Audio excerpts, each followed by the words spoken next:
Perkenalkan, kami dari kelompok 2 akan membahas materi terkait pemeriksaan pajak dan penyelesaian sengketa perpajakan, yang dimana anggota kami ada saya sendiri, Ani Karlin, dengan NIM 201011250161, dan selanjutnya ada rekan saya, Resi Laila Sari, dengan NIM 201011250096, dan ada Eka Darmawan dengan NIM 201011250078, dan terakhir ada Farel Arianata dengan NIM 201011250074. Selanjutnya saya akan membahas latar belakang dari pajak. Pajak adalah kontribusi wajib kepada negara yang terutang oleh orang pribadi atau badan yang bersifat memaksa berdasarkan undang-undang dengan tidak mendapatkan imbalan secara langsung dan dapat digunakan untuk keperluan negara bagi sebesar-besarnya kemakmuran rakyat. Berdasarkan Peraturan Menteri Keuangan Nomor 17 PMK 03 2013, pemeriksaan pajak adalah kegiatan menghimpun data, keterangan, ataupun bukti secara objektif dan profesional sesuai dengan standar pemeriksaan yang telah ditetapkan. Adapun rumusan masalah yang kami susun di materi kali ini. Yang pertama, apa definisi ruang lingkup dan kriteria pemeriksaan perpajakan? Dan kedua, apa saja alur kegiatan dan jangka waktu pemeriksaan perpajakan? Yang ketiga, apa definisi utang pajak? Dan keempat, apa saja cara penyelesaian sengketa perpajakan? Dan untuk materi kali ini, yang akan saya bahas adalah pengetahuan tentang pemeriksaan pajak, yang dimana pemeriksaan pajak ini sangat penting untuk diketahui dan dipahami oleh wajib pajak, sebab pemeriksaan adalah serangkaian kegiatan menghimpun dan mengolah data, keterangan, dan atau bukti yang dilaksanakan secara objektif dan profesional berdasarkan suatu standar pemeriksaan untuk menguji kepatuhan pemenuhan kewajiban perpajakan dan atau untuk tujuan lain dalam rangka melaksanakan ketentuan peraturan perundang-undangan perpajakan. Kriteria pemeriksaan. Yang A. Kriteria pemeriksaan untuk menguji kepatuhan pemenuhan kewajiban. Terdapat dua kriteria yang merupakan alasan dilakukannya pemeriksaan, yaitu yang pertama, pemeriksaan rutin merupakan pemeriksaan yang dilakukan sehubungan dengan pemenuhan hak dan atau pelaksanaan kewajiban perpajakan, wajib pajak. Yang kedua, pemeriksaan khusus atau pemeriksaan di mana berdasarkan analisis resiko, risk-based audit, wajib pajak yang bersangkutan menunjukkan adanya indikasi ketidakpatuhan pemenuhan kewajiban perpajakan. Yang B, kriteria pemeriksaan untuk tujuan lain dalam rangka melaksanakan ketentuan peraturan perundang-undangan perpajakan. Berdasarkan pasal 30 ayat 2 PMK nomor 199 PMK 03 2007, pemeriksaan untuk tujuan lain dalam rangka melaksanakan ketentuan peraturan perundang-undangan perpajakan dilakukan dengan kriteria antara lain sebagai berikut. 1. Pemberian nomor pokok wajib pajak secara jabatan. 2. Penghapusan nomor pokok wajib pajak. 3. Pengukuhan pengusaha kena wajib pajak secara jabatan. 4. Pencabutan pengukuran pengusaha kena pajak. 5. Wajib pajak pengajuan keberatan dan lain-lain. Selanjutnya, ada jangka waktu pemeriksaan. Jangka waktu pengujian berdasarkan pasal 5 ayat 2 PMK nomor 199 PMK 03 2007, pemeriksaan kantor dilakukan dalam jangka waktu paling lama 3 bulan dan dapat diperpanjang menjadi paling lama 6 bulan yang dihitung sejak tanggal wajib pajak datang memenuhi surat panggilan dalam rangka pemeriksaan kantor sampai dengan tanggal laporan hasil pemeriksaan. Perpanjangan waktu pengujian pemeriksaan lapangan dilakukan dalam hal 1. Pemeriksaan lapangan diperluas ke masa jabatan, masa pajak, wajib tahun pajak atau tahun pajak lainnya. 2. Terdapat konfirmasi atau permintaan data dan atau keterangan kepada pihak ketiga dan lain sebagainya. Selanjutnya ada alur kegiatan pemeriksaan kantor. Terdiri dari persiapan dan pelaksanaan, yaitu 1. Penyampaian surat pemberitahuan pemeriksaan lapangan atau surat panggilan dalam langkah pemeriksaan kantor.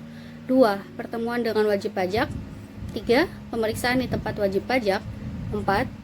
peminjaman buku, catatan dan dokumen wajib pajak. 5. Kegiatan apabila terdapat penolakan pemeriksaan oleh wajib pajak. Penyegelan. Yang keenam, permintaan penjelasan atau keterangan. Yang ketujuh, perubahan rencana pemeriksaan dan program pemeriksaan. Yang kedelapan, pemeriksaan atas buku catatan, dokumen, dan keterangan lain. Yang kesembilan, kegiatan apabila terjadi pengungkapan ketidakbenaran pengisian surat pemberitahuan atau SPTD oleh wajib pajak. Yang ke-10, pembuatan konsep laporan hasil pemeriksaan. Dan yang terakhir ada pemberitahuan hasil pemeriksaan dan tangkapan wajib pajak atas pemberitahuan dan hasil pemeriksaan. Selanjutnya ada pengenaan utang pajak. Berdasarkan pasal 25 Undang-Undang Pajak Penghasilan, merupakan suatu cara pemajakan di depan yang dilakukan suatu perhitungan atau formal tertentu. Beberapa pengenaan pajak menurut teori dalam pajak, Ilyas dan Burton tahun 2008, terdapat 3 cara pengenaan pajak yang mungkin dapat dilakukan, yaitu dilakukan di depan atau stealth fiksi, dilakukan di belakang atau stealth real, dan pengenaan secara campuran. 1. Pengenaan di depan merupakan suatu cara pengenaan pajak yang didasarkan atas suatu anggapan fiksi yang tergantung pada ketentuan bunyi undang-undang. 2. Pengenaan pajak di belakang merupakan suatu cara pengenaan pajak yang didasarkan pada keadaan penghasilan wajib pajak yang sesungguhnya atau nyata yang diperoleh dalam suatu tahun pajak. Dan 3. Pengenaan cara campuran merupakan cara pengenaan pajak yang merupakan campuran dari kedua pengenaan pajak fiksi dan real. Di sini saya akan menjelaskan tentang timbul dan hapusnya utang pajak. Utang pajak yang timbul akan memunculkan kewajiban yang harus dibayar dalam waktu 30 hari atau sebulan sejak diterbitkannya surat ketetapan pajak. Dan hapusnya utang pajak menurut Mardiasmo 2008 dapat disebabkan berbagai hal, yaitu antara lain yang pertama, pembayaran, yang kedua kompensasi, yang ketiga daluarsa, yang keempat, penghapusan utang pajak dapat disebabkan oleh beberapa hal. Selanjutnya ada sengketa pajak. Rumusan sengketa pajak tidak mengharuskan adanya penyelesaian di pengadilan pajak, tetapi hanya memberi batasan bahwa keputusan tersebut dapat diajukan banding atau gugatan ke pengadilan pajak. Atas dasar itu, sengketa pajak bisa diselesaikan di Direktorat Jenderal Pajak atau di pengadilan pajak. Selanjutnya ada sengketa pajak. Mengajukan banding atau gugatan ke pengadilan pajak, adapun berbagai langkah-langkahnya. Yang pertama, mengajukan keberatan pajak. Yang kedua, keputusan keberatan. Yang ketiga, melakukan banding pajak. Dan yang keempat, ada syarat permohonan pengajuan banding. Yang kelima, putusan banding. Dan yang keenam, penagihan pajak atas banding. Dan yang terakhir yaitu pencabutan banding. Selanjutnya ada studi kasus. PT Maju Jaya adalah sebuah perusahaan yang bergerak di bidang industri manufaktur. Pada tahun 2022, perusahaan ini penghasilan atau PPh-nya, namun hasil pemeriksaan pajak menunjukkan adanya ketidaksesuaian antara laporan keuangan dan data yang disampaikan kepada Kantor Pelayanan Pajak atau KPP. Adapun masalahnya, yang pertama, KPP menemukan adanya perbedaan antara jumlah pendapatan yang dilaporkan dengan jumlah pendapatan yang sebenarnya. Yang kedua, terdapat ketidaksesuaian antara biaya operasional yang dilaporkan dengan bukti-bukti yang ada. Yang ketiga, perusahaan tidak melampirkan dokumen-dokumen pendukung untuk beberapa transaksi. Oke, selanjutnya studi kasus untuk pemeriksaan pajak. Pertama, KPP melakukan pemeriksaan lapangan untuk memverifikasi data dan dokumen yang disampaikan. Kedua, pemeriksaan menemukan bahwa perusahaan telah melakukan kesalahan dalam pelaporan pendapatan dan biaya operasional. Ketiga, KPP kemudian mengeluarkan surat ketetapan pajak atau SKP yang menentukan jumlah pajak yang harus dibayar oleh perusahaan. Oke, selanjutnya studi kasus kedua yaitu pengajuan banding. Pertama, PT Maju Jaya tidak setuju dengan hasil pemeriksaan pajak dan keputusan KPP.